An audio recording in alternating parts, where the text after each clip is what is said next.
associé de Vanxen Group, une structure spécialisée dans le marketing interactif. Pas que, aussi offline tout doucement. Alors justement, est-ce que vous pouvez nous présenter l'ensemble de vos activités? Alors effectivement, Vanxen, on a démarré il y a un peu plus de 8 ans maintenant dans le digital. Ça fait plus de 5 ans qu'on s'intéresse aussi essentiellement, et fortement à tout ce qui est médias sociaux, buzz, viral ou influence, avec entre autres une plateforme et une communauté de plus de 8000 blogueurs influents dans 12 pays qui s'appelle Buzz Paradise.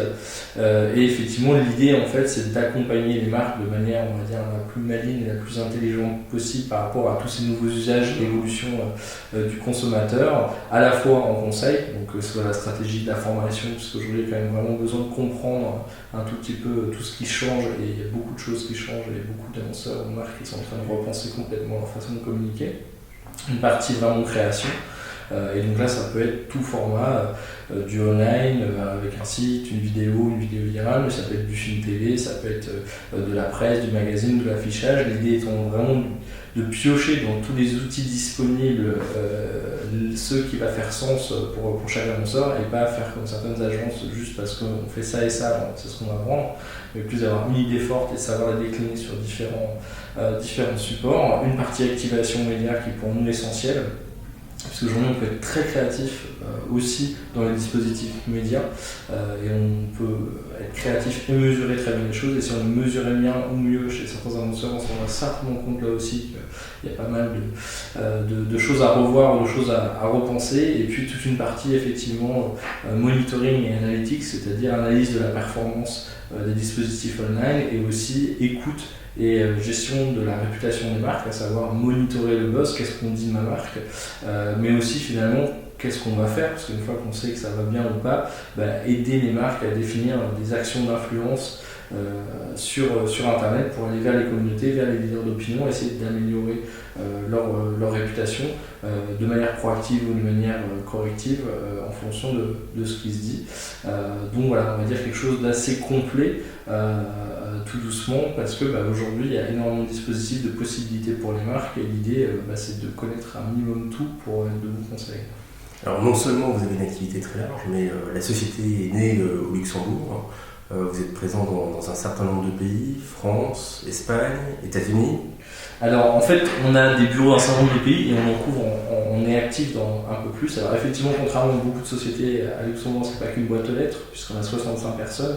Ce qui nous intéresse là-bas, en dehors de certaines conditions qui peuvent être intéressantes, c'est surtout d'avoir des gens multilingues, vraiment multiculturels. Donc là-bas, il y a 6 langues courantes. On a des gens qui parlent 3, 4, 5, 6 langues dans certains cas dans l'agence, avec une vraie sensibilité sud, à savoir le portugais et l'italien sont très pratiqués, et aussi évidemment l'allemand, l'anglais et le français.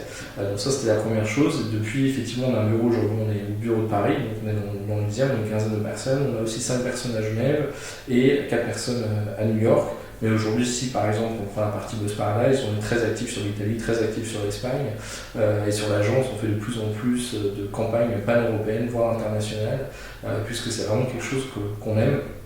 Et il y a des vraies différences culturelles, donc à nous d'aider justement les annonceurs à les comprendre et à trouver des idées qui vont parler, pas juste aux Français, voire aux Parisiens, voire des fois un ou deux arrondissements où sont les créatifs et les personnes branchées françaises, mais on va dire au grand marché et à tout le monde. Donc l'année 2009 a été une année un petit peu particulière pour l'ensemble des sociétés Internet. Quel a été l'impact de la crise chez Vanxen?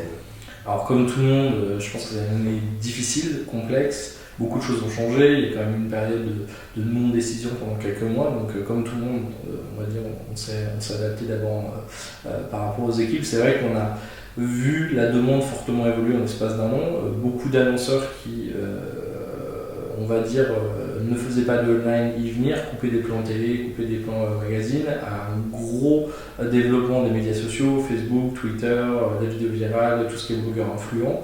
Donc ça, on va dire, tant mieux pour nous, mais aussi de plus en plus des annonceurs qui nous pitchent sur des concepts globaux, à savoir, là on vient de remporter toute la communication du parc Migloland, qui est le 3e, 4e parc français, avec à la fois la partie créativité, on-off, la partie média, et puis la partie médias sociaux. Donc aujourd'hui, on voit vraiment des annonceurs qui ont envie de remettre un petit peu en cause des habitudes, d'aller voir des gens faut quand même croire qu'en 10 ans, les agences traditionnelles ne sont pas devenues si bonnes que ça sur le digital, elles peinent encore beaucoup, donc ils se disent peut-être que les agences digitales, elles vont comprendre un peu mieux le offline, et effectivement, ils demandent beaucoup plus de conseils de personnes plus seniors, parce que les enjeux deviennent plus stratégiques, les budgets deviennent plus importants, et on est quand même dans un panorama où toutes les règles changent, c'est assez chaotique, il y a beaucoup d'innovations, beaucoup de nouvelles choses, et donc il y a une vraie attente de proactivité de la part de l'agence, de gens qui savent à la fois parler de branding, de technologie, de design, d'expérience,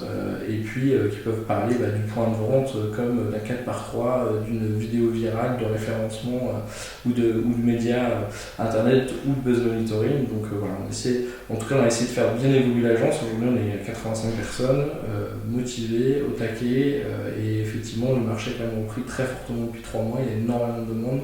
Donc on va pas s'en plaindre. Et qui sont vos clients aujourd'hui, vos principaux donneurs d'ordre? Aujourd'hui c'est assez éclectique, puisque un de nos plus gros clients c'est ArcelorMittal, qui est leader mondial de l'acier. On s'occupe de tout le digital au niveau mondial depuis plus de 3 ans pour eux, que ce soit leur web TV, que ce soit la refonte complète graphique de leur intranet, le passage en digital de leur magazine pour économiser de l'argent et faciliter, on va dire, la communication au sein de l'entreprise. Mais c'est des groupes aujourd'hui comme Coca, puisqu'on a remporté la prochaine campagne digitale européenne de la marque, tout doucement des projets aussi aujourd'hui pour Burn. Après on a des clients plus historiques, effectivement, comme Fiskars, qui on va faire de la création d'animation de communautés en ligne. Ça peut être effectivement du community management et de l'animation de page Facebook pour Passoa et pour d'autres marques, et puis effectivement aussi des campagnes plus ponctuelles, entre autres pour un certain nombre de marques de luxe et cosmétiques en digital. Et puis aux États-Unis, par exemple Calvin Klein ou Disney, puisqu'on a lancé une deuxième grosse campagne au niveau national sur les États-Unis pour eux en ce moment. Donc on va dire, on ne chôme pas et on ne s'ennuie pas, et on est content de voir que les annonceurs ont envie de faire pas mal de choses assez innovantes. Les agences ont énormément évolué ces dernières années. On a vu une forte concentration et le rachat par le grand groupe de communication des dernières agences indépendantes. Bank Group reste aujourd'hui une structure qui vit un parcours en solo. Alors effectivement, on va dire, on a vraiment vu le marché se consolider, des belles structures comme Duke, passées chez Razorfish et Publicis par la suite. Après, c'est vrai qu'on voit quand même quelques agences, on va dire, pas forcément qui survivent, mais au contraire qui sont déployées avec des nouveaux modèles. On peut citer La Chose, Buzzman ou Imazarine, qui sont a priori toujours indépendants. Je pense que c'est pas si important d'être indépendant ou pas. L'important c'est, est-ce qu'on fait des choses qui nous intéressent?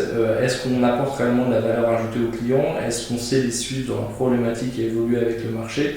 Et effectivement, si aujourd'hui des sociétés comme Monson ou d'autres se sont épanouies, c'est qu'a priori il y a une demande, et il y a une demande pour effectivement peut-être des sociétés plus flexibles, plus réactives, plus challengeuses et plus innovantes que certains grands groupes. Ça fait quand même plus de 10 ans que les acteurs traditionnels essaient de faire du digital.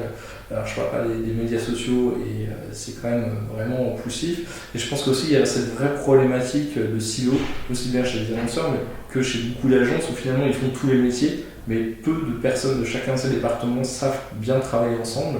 Alors je ne parle même pas à l'international, aussi, oui on peut travailler avec un grand réseau, mais finalement c'est autant d'agences qui peuvent être très inégales, qui n'ont pas les mêmes méthodologies, pas toujours une très bonne synergie. Je pense qu'aujourd'hui il y a une vraie place pour des acteurs qui proposent la réflexion à 360 ou transmédia, mais pas en mode on va empiler les couches, mais vraiment il y a des choses en cohérence, malignes, et qui fonctionnent bien ensemble. Et c'est effectivement ce qu'on essaie de faire, et a priori ça commence à bien fonctionner avec un certain nombre de clients qui nous font de plus en plus confiance en passant en agence lead et en ayant une réflexion globale de branding, de stratégie et évidemment d'action sur les différents médias.